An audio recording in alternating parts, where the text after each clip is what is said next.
Hi FPL managers, welcome to FPL Team Talk. We're looking at differentials for game week 11. Players that are owned by less than 5% of managers. I'm going to give you 5. The last 2 really interest me a great deal from my side.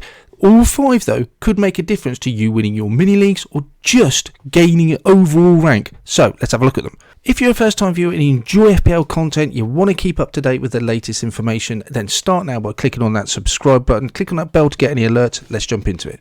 First up then we have Christian Norgard. He is owned by less than 1% of managers. He's only 5 million, so he's a really cheap option. In the short term, he's got Norwich and Newcastle as his fixtures. That looks really nice. And even after that, Everton, Tottenham up there, Leeds, and then finishing for Watford. So he has some really tasty fixtures. The one thing I like about Christian Norgard is he started every single game for Brentford. We know Brentford score goals. They may have lost their last 2 games, but they're still getting on that score sheet. Christian Norgard, he has 1 goal, 1 assist this season, 1.31 shots per 90 minutes. I don't think those stats are absolutely blowing anyone away, but for 5 million, he's a really good enabler. If you've got someone like a Kovacic, a Decore, you're looking to move off, you haven't got the budget, or you just want to raise some funds, 5 million, he's not a bad option. Next one for you is Che Adams, real differential again, under 1%. He's 6.8 million. He has scored 2 goals in the last 2 games, including Chelsea away in the EFL Cup. He has started the last couple of games.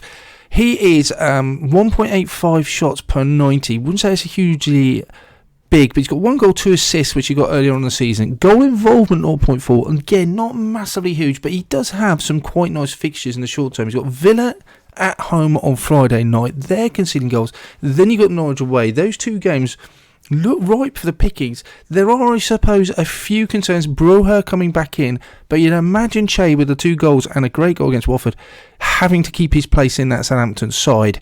Southampton, another concern I think overall is just they don't seem to be scoring many goals. But Che Adams 6.8 just for the next couple of games, possibly an option up front. Marcus Rashford, midfielder at Manchester United, 9.4. He's not a cheap option by any stretch of the imagination. His ownership is very, very low, 0.7. He's only started 2 games this season, so that's a concern. But we know how much Solskjaer likes him. He got 37 appearances last year. You'd think with 3 goals in the last 4 games, 2 of those being in the Premier League, that he will start games very shortly. He has got tough fixtures, I'd say, the next 3 games. Manchester City, that's going to be difficult. Chelsea away, difficult game there. But in between, you've got Watford after international break. Then looking at the medium term, the likes of Palace, Brentford, Norwich, they look really nice. As a differential, he could make a huge difference. Possibly a player you're looking to bring in, not this week, maybe the week after. Wilfried Zaha, midfield, Crystal Palace. He is a player that looks very interesting. It's definitely interesting me. At the time of recording, he's around about 5% owned, but I suspect he's going to be going up quite quickly. 6.9 million he costs.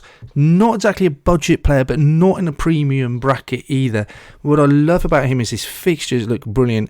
Wolves at home coming up. Then you've got matches against the likes of Burnley, Villa, and even longer term, you look at them. Apart from the Man U away, and we know what he can do even at Manchester City. You've got lots of Southampton, Everton, Watford away. All quite nice fixtures. So if you brought him in, he would be very much a sort of set and forget for me.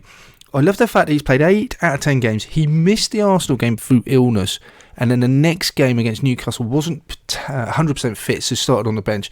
But when he is fit, which he is now, he just plays all 90 minutes. He's stuck on that pitch for the whole time, which is what you want as an FPL asset. 3 goals, 1 assist this season. Shots 1.82. The fact that he's on pens makes him really appealing as well. I like his fixtures.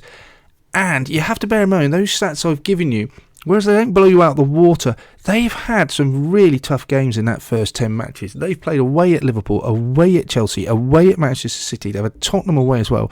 So Tottenham at home. And then they've also had other games against the likes of Arsenal. And they've not had an easy set of fixtures. So his figures still stack up as being reasonable against some tough oppositions. But as a differential, Wilfried Zaha nailed on pens. Palace playing very well at the moment as well. He's a player that really interests me.